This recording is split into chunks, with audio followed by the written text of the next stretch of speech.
काली हो काली मभन्दा ठुलो कोही छैन यहाँ कोही छैन सबैले जयकार गर्नुपर्छ कालीको सबैले भन कालीको खै त कोही बोलेर चोट लागेर बसिरहेको छ सबैले भन कालीको यहाँ कोही छिर्न पाउँदैन यो म यहाँको आधिपत्य जमाएर बस्नेछु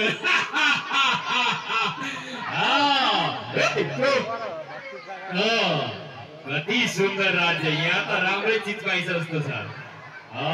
एउटा एप्पलजी खाइहाल्नु कि क्या हो छैन जस्तो छ के खाने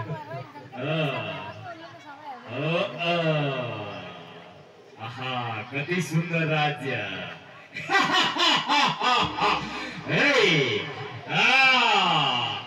यसरी यो कलीले उत्पात मचाइरहेको छ राजा परीक्षित कतै शिकार खेल्न निक्लिनु भएको हुन्छ राजा परीक्षित बिस्तारै बिस्तारै यो हल्ला आफ्नो राज्यमा सुनेर आउँदै हुनुहुन्छ परीक्षित राजा त्यस पछाडि के हुन्छ हामी हेर्नेछौँ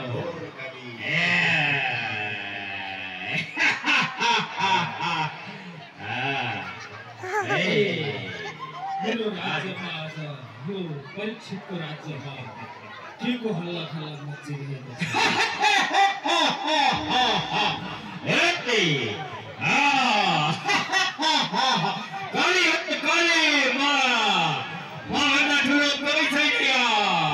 यति सुनसान राज्यमा आज किन यसरी हल्ला खल्ला मचिरहेछ के अनिष्ट हुन आयो आखिर को आएको छ मेरो राज्यमा यो कालो पुरुष को होला त्यही गएर बुझ्नु पर्यो हे काल पुरुष तिमी कहाँबाट मेरो राज्यमा आएको छौ के काम गरेर आएको छौ काल पुरुष अरे तिमी त हेर्दाखेरि मनुष्य जस्तो देखिन्छौ त तिमी चाहिँ भनेर मरेको सोध्दैछौ म त यो राज्यमा आधिपत्य जमाएर बसिसके कति हो म काले हे काल पुरुष म यो राज्यको महाराज परीक्षित हुँ तिमी कहाँबाट आएको छौ किन आएको छौ के काम गरेर आएको छौ र को हौ तिमी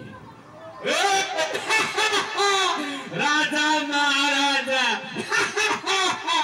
यो मेरो राज्यमा राजा महाराजा असम्भव छ अरे मनुष्य भन भन मनुष्य तिमी ठुलो कि म ठुलो को निक्लिनु पर्ने यहाँबाट थाहा भइहाल्छ नि भन मनुष्यको आयु कति हो तिम्रो आयु बताउ त को ठुलो को सानो यही भइहाल्छ कुरा भन भन भन कति हो तिम्रो आयु भन अरे काल पुरुष आयुले तिमी के गर्छौ तै पनि सोध्छौ भने म भन्छु मनुष्यको आयु सरदर 100 वर्षको जाओ 100 वर्ष मनुष्य तिमी ठुलो कि म ठुलो मेरो आयु सुन्न चाहन्छौ तिमी सुन्न चाहन्छौ मेरो आयु 4,32,000 वर्ष अनि तिमी ठुलो कि म ठुलो भन भन अरे मूर्ख तिमीलाई म मेरो राज्यमा आएको छु र सम्मानपूर्वक भनिरहेको छु तिमी यहाँबाट जाऊ निस्केर मेरो राज्यमा तिमीले अनर्थ गर्ने कुनै अधिकार छैन म जान्न यो राज्यबाट म कदापि जाने छैन यहाँ त मैले आधिपत्य जमाइसके तिमी यहाँबाट निस्केर जाऊ होइन भने अनिष्ट हुनेछ म जानिन मैले यहाँ आधिपत्य जमाइसकेको छु आऊ बरु मसँग युद्ध गर्न आऊ ठीक छ तिमीले युद्ध नै चाहन्छौ भने आऊ युद्ध गरौँ आऊ मनुष्य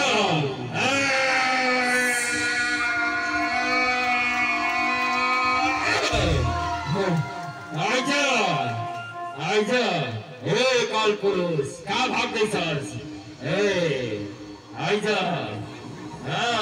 आइज भाग्दैछ यो काल पुरुष अघि त ठुलो कुरो गर्दै थियो आइज आऊ आइज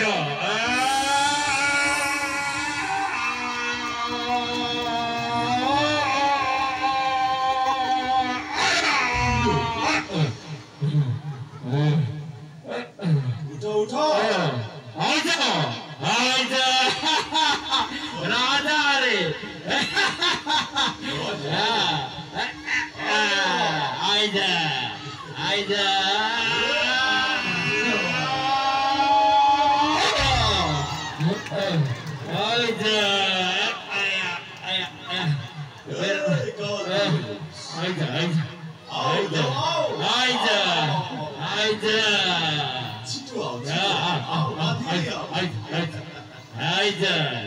आइजा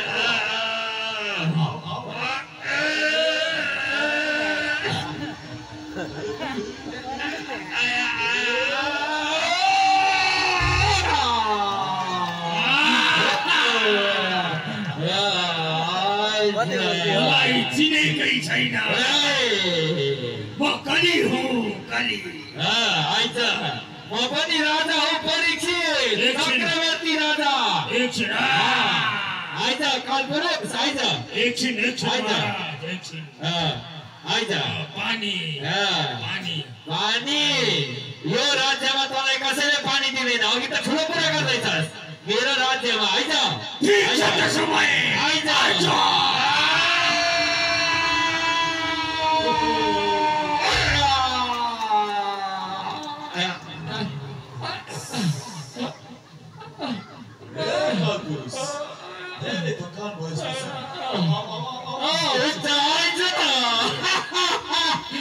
त्यति सजिलै कहाँ थाक्छ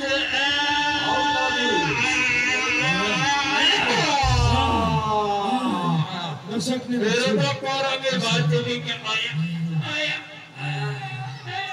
हे महाराज महाराज म हजुरको शरण पर्छु महाराज मैले सकिनँ महाराज सकिनँ महाराज शरण परे हे कालपुरुष शरण परे मलाई त मैले अघि नै भनेको थिएँ त मसँग युद्ध नगर बरु यो राज्यबाट जा भनेको थिएँ मानिनुहोस् हो रहेछ महाराज अब म आइहालेँ हजुरको राज्यमा मलाई शरण दिनु पर्यो महाराज म कहाँ अब तँलाई मैले शरण दिने मसँग युद्ध गरिस् अब जा कहाँ गएर बस्छ जा होइन महाराज म हजुरको शरणमा आएको छु म कहाँ जाउँ हजुरले मलाई स्थान दिनुहोस् महाराज अरे पहिले त मसँग युद्ध गरेर अघि नि मेरो मारिदिनुहोस् महाराज होइन यहाँबाट कहाँ जानु गरिदिनुहोस् महाराज अरे म चक्रवर्ती राजा परीक्षित हुँ तँलाई म वध गर्छु यो त असम्भव छ ठिक छ भन् त कस्तो ठाउँ लाग्छ